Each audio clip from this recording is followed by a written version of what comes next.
Bonjour à toi, cher élève de 5e. Je te propose une petite vidéo détente sans pression pour te cultiver mine de rien avant les vacances. Après avoir fait la poésie et le théâtre ensemble, nous allons attaquer le journalisme et plus particulièrement les unes de journaux. On y va!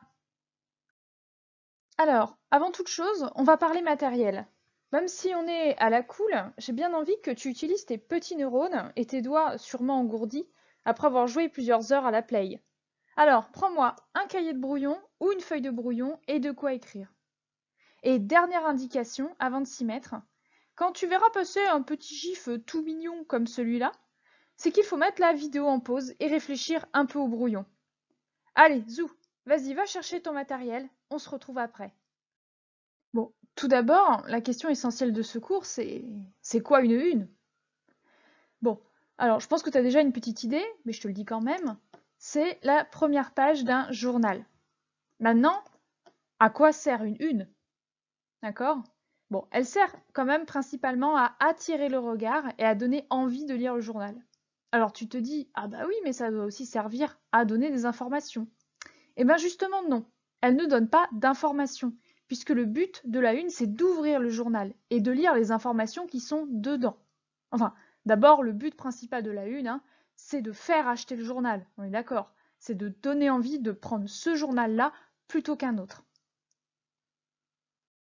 On entre maintenant dans le vif du sujet. Qu'est-ce qu'il y a sur une une? Je vais te donner justement une une de journal en exemple. Donc tu la vois. Maintenant, j'aimerais que tu fasses la liste de tout ce que tu vois là sur l'écran et que tu essaies de regrouper ce qui se ressemble ou ce qui peut rentrer dans la même catégorie. Allez, c'est parti.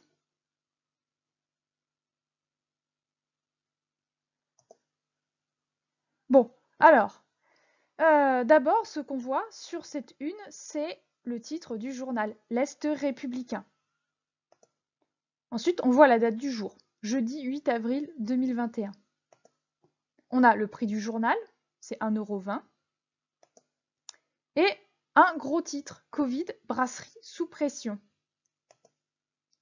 Il y a le sous-titre, donc c'est ce que tu vois écrit en tout petit là à côté de Lorraine, pas simple le marché, la brasserie, etc. On a des images, donc t'en vois trois, hein. Une en haut, une au milieu et une en bas, donc principalement ici des photos. On a aussi donc une rubrique ou une catégorie qui est représentée, c'est celle des faits divers là que tu vois tout en haut. On a des titres d'articles, opération aérienne, le PSG a réussi à faire tomber le Bayern par exemple. On a des numéros de pages, tu le vois bien tout à droite là. Page 4, page 8, page 24. Et enfin, on a un peu de publicité, c'est ce que tu as tout au fond là, avec les fenêtres volées, store, etc. Bon, je pense qu'on est à peu près d'accord sur ce qu'on trouve sur une une. Mais on n'a pas parlé d'une chose importante. La disposition là, de tous ces éléments qu'on a trouvés.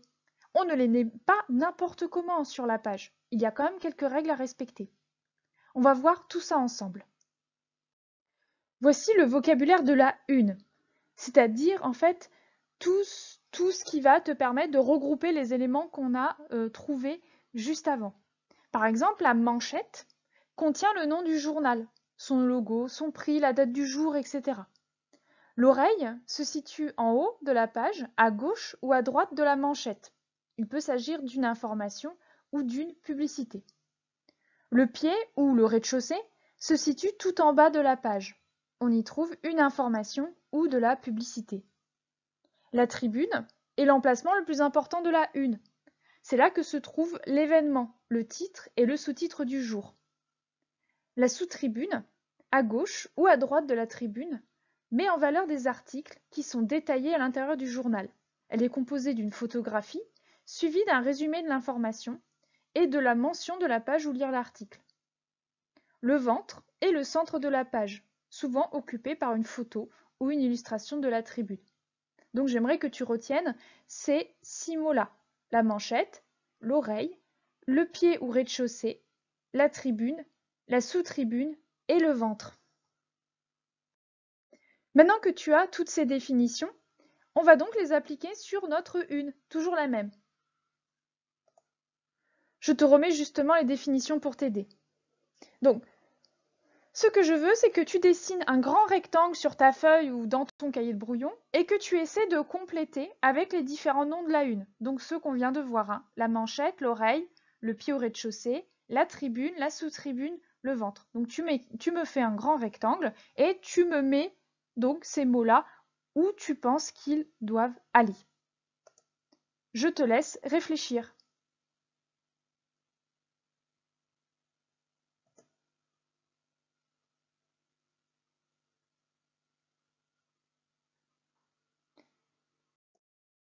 Alors, on passe à la correction. Donc, tu vois que l'Est républicain, là, donc tout le carré en rouge, c'est la manchette. Tu as le titre du journal, sa date, son prix. Ensuite, à droite de la manchette, comme on l'a indiqué, hein, c'est l'oreille. Ici, il y a des informations et non pas de la publicité. Ensuite, en dessous, le gros titre, la Covid, brasserie sous pression, c'est la tribune. D'accord? C'est l'événement important de la une. D'ailleurs, tu vois qu'il y a encore un petit bout de tribune là, il est découpé en deux, entre le titre Covid brasserie sous pression et le sous-titre là, que j'ai indiqué, celui où il y a marqué Lorraine, pas simple, le marché de la brasserie, etc. C'est le sous-titre de la tribune. C'est l'événement important. Ensuite, tu as le ventre, tu as vu, qui comprend le titre et le sous-titre de la tribune. C'est le centre du journal et c'est là où il y a l'image de la tribune. Ensuite, tu vois à côté du ventre, tu as la sous-tribune ici. C'est la colonne que tu vois à droite avec justement ce qu'on disait, le titre de l'article. Alors parfois il y a des images mais pas ici. Et le numéro de la page où tu peux trouver l'article en entier. Et enfin, on a tout au fond le pied ou le rez-de-chaussée. Ici, il n'y a pas d'information, il n'y a que de la publicité. Maintenant, tu sais d'écrire une de journal. Donc, on va pouvoir s'entraîner un petit peu. Allez, c'est parti! Alors, je te remets là le vocabulaire de la une pour que tu puisses bien t'en imprégner pour nos petits exercices. Si tu veux, tu peux recopier les définitions ou du moins les mots en gras. En tout cas, je te le relis, ça fera pas de mal. La manchette contient le nom du journal, son logo, son prix, la date du jour, etc. L'oreille se situe en haut de la page, à gauche ou à droite de la manchette. Il peut s'agir d'une information ou d'une publicité. Le pied ou le rez-de-chaussée se situe tout en bas de la page. On y trouve une information ou de la publicité. La tribune est l'emplacement le plus important de la une. C'est là que se trouve l'événement, le titre et le sous-titre du jour. La sous-tribune, à gauche ou à droite de la tribune, met en valeur des articles qui sont détaillés à l'intérieur du journal. Elle est composée d'une photographie, suivie d'un résumé de l'information et de la mention de la page où lire l'article. Le ventre est le centre de la page, souvent occupé par une photo ou une illustration de la tribune. Alors maintenant que tu as tout bien en tête, je te laisse réfléchir sur cette nouvelle une. Toujours pareil, tu me dessines un beau rectangle et tu essaies de placer les mots des définitions dedans.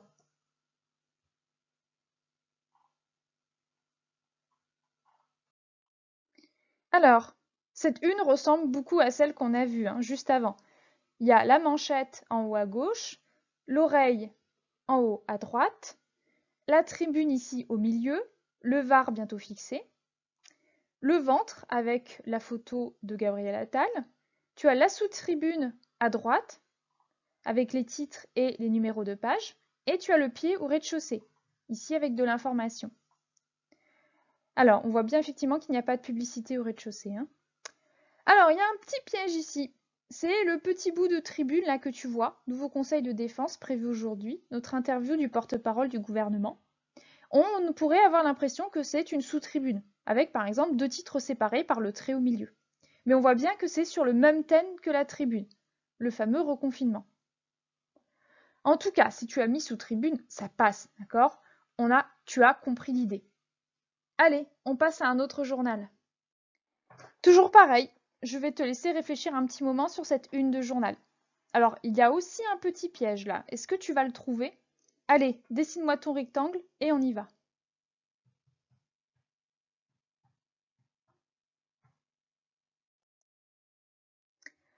Alors, ici, on retrouve aussi ce qu'on avait sur les deux précédentes. Tu as la manchette avec Charente libre.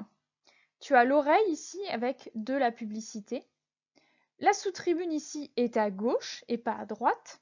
Tu as la tribune, étudiant collégien du gagnant-gagnant, ici c'est le titre. Et tu as le sous-titre de la tribune, afin d'aider les étudiants en panne de job, etc. Tu as le ventre, entre le titre et le sous-titre de la tribune, qui est donc la photographie. Et tu as le pied ou le rez-de-chaussée, où on retrouve de la publicité, comme dans notre première une. Alors, tu as trouvé le piège ici? C'est très simple, c'est le bandeau tout en haut du journal. Ça ressemble un peu à une sous-tribune, mais à l'horizontale. Donc tout ça, ça va nous permettre de rajouter une définition. Nous avons donc une nouvelle définition dans le vocabulaire de la une, c'est le bandeau. Tout en haut de la page, il attire l'attention du lecteur sur une ou plusieurs informations.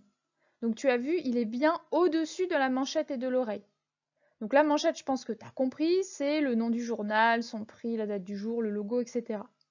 L'oreille se situe en haut, à gauche ou à droite de la manchette. Nous, on l'a vu principalement à droite. Il peut s'agir d'une information, d'une publicité, et on a vu les deux. Le pied ou le rez-de-chaussée se situe tout en bas de la page, et ça ne bouge pas. On y trouve une information ou de la publicité, et toujours pareil, on a vu les deux. La tribune est l'emplacement le plus important de la une.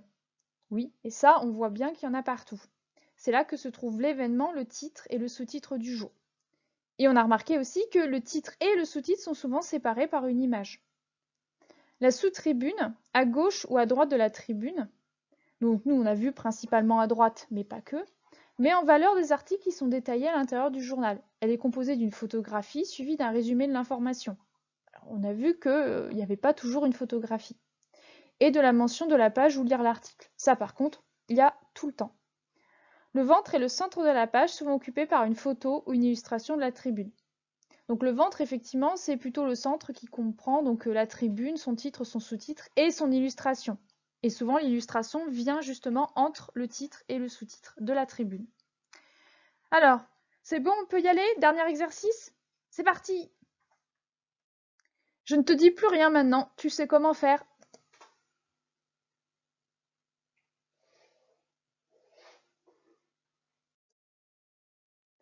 Bon, alors là, cette une-là, elle est plus facile, il y a quand même moins de choses dessus.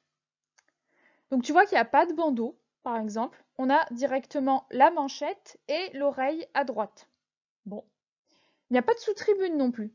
T'as vu? Tu n'as que le ventre en plein milieu avec la tribune dessus. Le titre et le sous-titre, t'as vu, sont reliés l'un à l'autre. Contrairement à d'autres, on avait vu que le titre et le sous-titre étaient séparés par l'image. Et on a le pied là, le rez-de-chaussée, effectivement. Et là, ce qui est intéressant, c'est que tu as à la fois la publicité sur la gauche et à la fois une petite présentation d'articles en bas à droite. Bon. Mais on retrouve quand même l'essentiel, d'accord, de ce qu'on a sur un journal. Donc, bilan sur tout ça, on retrouve quand même globalement la même disposition et la même présentation sur toutes les lignes de journaux qu'on a vues, avec des variations près. Donc, ce que je te conseille, c'est d'essayer de comparer les journaux que tu as chez toi, par exemple. Tu verras effectivement que tu vas retrouver la manchette, ça c'est sûr, la tribune aussi, le ventre, le pied, enfin tu vas vraiment retrouver tous ces éléments-là. Donc maintenant que tu sais comment ça marche, tu pourras bientôt aussi faire ta propre une de journal. En attendant, voici les consignes pour la prochaine fois. Donc pour le prochain cours, j'aimerais que tu trouves le thème ou le sujet dont tu as envie de parler en une et que tu fasses un journal de bord. Alors, je te raconte en détail, un journal de bord, tu sais, c'est un peu comme un journal intime, sauf que c'est un journal que tu écris pour les autres. Voilà. En gros, tu racontes ce que tu as fait. Quel thème tu as choisi, pourquoi par exemple tu as choisi ce thème et toute la démarche de recherche que tu as faite, sur quel site tu es allé et tu peux aussi mettre les sites sur le document. Les articles que tu es allé voir dans les journaux, pareil, tu peux citer ces articles et les copier-coller sur le document que tu vas me faire. Les vidéos que tu as consultées, pareil, tu peux mettre l'URL de YouTube ou autre sur lesquelles tu les as vues. Les images que tu as trouvées, tu peux me les coller, etc. Donc j'aimerais que tu écrives au moins une page sur un traitement de texte. Le traitement de texte de type Word ou Writer sur LibreOffice par exemple, ça va te permettre justement de raconter facilement tout ce que tu as fait, toutes tes démarches et de mettre justement les adresses des sites, de copier-coller les articles, les URL des vidéos et de me mettre les images dessus. Ça sera plus simple pour toi. Et comme on est à distance, et je ne sais pas pour combien de temps, j'aimerais que dans tous les cas, tu me déposes ta petite page là, sur Word, que tu me la déposes sur Pronote dans l'espace élève, d'ici le prochain cours. Tu verras, il y a tout ce qu'il faut, c'est dans le travail à faire, il y a marqué déposer ma copie en dessous du travail à faire, sur Pronote évidemment, je mettrai tout ça sur Pronote, donc tu sais comment faire. En tout cas, n'hésite pas à m'envoyer un mail via l'ENT si tu as des questions, d'accord? Bon, sur ce, je te dis au revoir et je te souhaite de bonnes vacances. À bientôt!